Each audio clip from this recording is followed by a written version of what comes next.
Hey guys, so it's been a while since my last video, and so I thought I would take the time today to eat lunch with you guys and kind of talk to you guys about what's been on my mind recently. I don't know, a lot has been on my mind because I'm moving on Sunday. I'm leaving the country for at least 6 months, maybe a year, maybe longer, I don't know. But today I don't really want to talk about like moving or any of that. Like I don't really want to talk about that. I want to talk about like post-grad life and college and like what I've kind of figured out in the 2 years since I graduated college.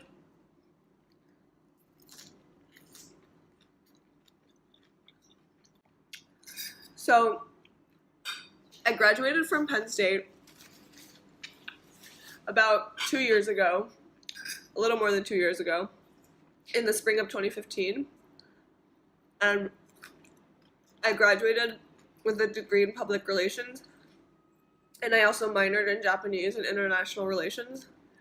And when I was in college, like I knew I wanted to be a communications major because I like to write and I hate math, and like if you want a major that's like not math based at all, you're pretty much guaranteed to be a communications major, because if you're a business major or like anything else that's like more like comm-y but not comm, like you're gonna have to take a lot of math. So that's why I was comm.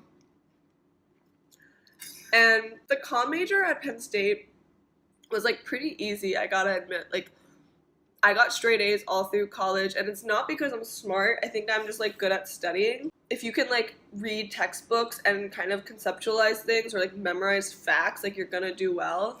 And if you're like naturally good at writing, then that's a plus as well. And like I like to think I'm good at writing, and that's what that also helped me get good grades in college. But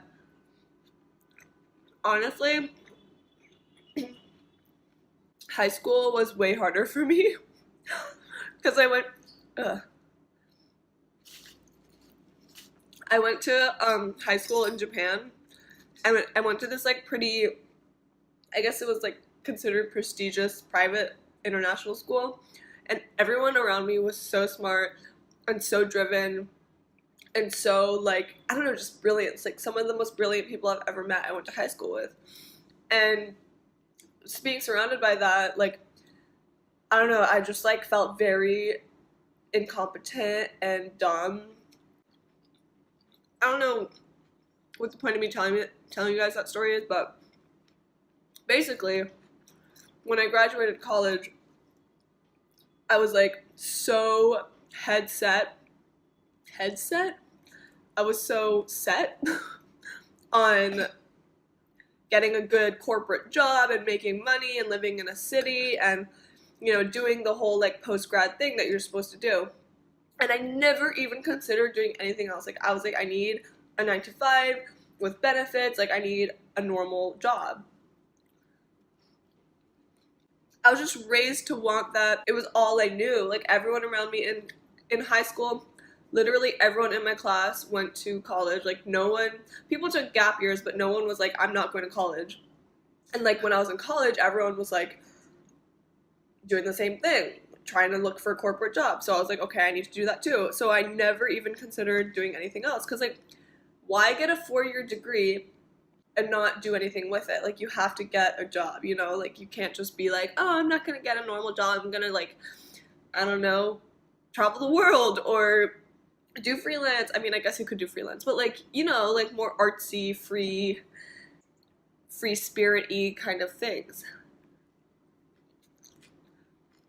It just didn't even enter my mind. After like a few months of job hunting, I landed a job in New York City. So at that point I was at home because I had graduated and I was like looking for jobs. So it was around June, end of June, I moved up to New York. Getting more of my dressing. It is so hard to talk and eat. I'm like really not good at this. But yeah, so I moved up to New York and started my job, and it was fine. I was good at it, and like I learned a lot, and my coworkers were good. But like that's when I started to, try to grow my Instagram more, and I started to take my blog more seriously, and slowly those things were growing, and I got more into running, and I ran a marathon, and then I started a podcast, and that whole creative side just started to like snowball. And I've never ever in my life considered myself a creative person. Like, that's my sister. My sister grew up drawing. She always wanted to be a fashion designer. She was like the fashionista of the family and the artsy one of the family, and she was like really good at that kind of thing, and I was like the more athletic, practical, I guess, sibling, and I just didn't play that role. And I was sucked at art classes. Oh my god, my ceramics class in high school, my pottery was like terrible. Like, I could barely even throw the wheel thingy. I was so bad at it. And yeah, I just like did not enjoy arts and crafts or anything like that. So art and like creation was not in my world. And then I graduated college and I started doing all these things that I guess are considered creative, like cooking and photography and writing and podcasting and just doing all these creative things. And I slowly kind of realized that like maybe I have a creative side of me that I just didn't really acknowledge before, or like I always had it, but like I never gave myself the credit of acknowledging it.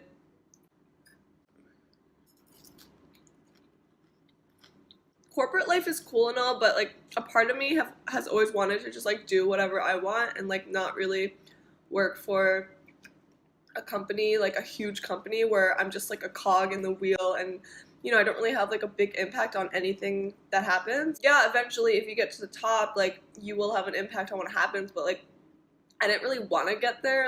I don't know, it just didn't seem appealing to me to like work in a company for years and years and years, and just I don't know, it just didn't seem that meaningful to me. I think just like letting myself recognize that I'm a creative person, and the corporate life isn't the only path, and you can do other things, and maybe I'll do all this random travel and then want that stability and want to go back to that corporate life. Who knows? I mean, I don't think I will. I doubt that'll happen, but maybe it will. Maybe I'll find a whole different career path to go on. And like going forward after Sunday, when I leave the country, I have no idea what's going to happen in my life, and I don't know where it's going to take me. But like I think a lot of people struggle with like change and letting themselves change and acknowledging that they have changed, because you grow up your whole life, you go to college, everything is set up for you, and you can kind of like mold yourself up until college, but then post-college, like suddenly the world is a huge question mark, and you're just like, I don't know what the hell I'm doing, I don't know who I am. It's easy to kind of let yourself go down one path because you believe that's what you're supposed to do, or you've always defined yourself that way, that's your identity. But like I think it's also important to kind of acknowledge other sides of you and maybe other identities, and let yourself be that person or pursue that person. Because for me, I know that it's been really weird to kind of realize that I'm not exactly the same person that I thought I always was. Like I always thought of myself as practical and, I don't know, good at writing and good at talking to people, but still introverted and like carefree. I don't know, I had all these ideas about myself, but I've kind of slowly started to realize that like all those things aren't necessarily true, and you kind of have to let yourself give into those realizations. If I had been like, oh, I'm not a creative person, so I can't create a podcast, or I can't do YouTube videos because I'm not good at art and editing and all of that, I could have easily said that to myself. But I think it's been really cool to like open myself up to these worlds that I normally wouldn't have allowed myself into, you know, if I'd stuck to my old identity. So yeah, I really need to start eating. That's like kind of what I want to talk about today. It's been on my mind for like probably a year, maybe more. I just didn't know how to talk about it. I still don't know if I like accomplished anything from this, but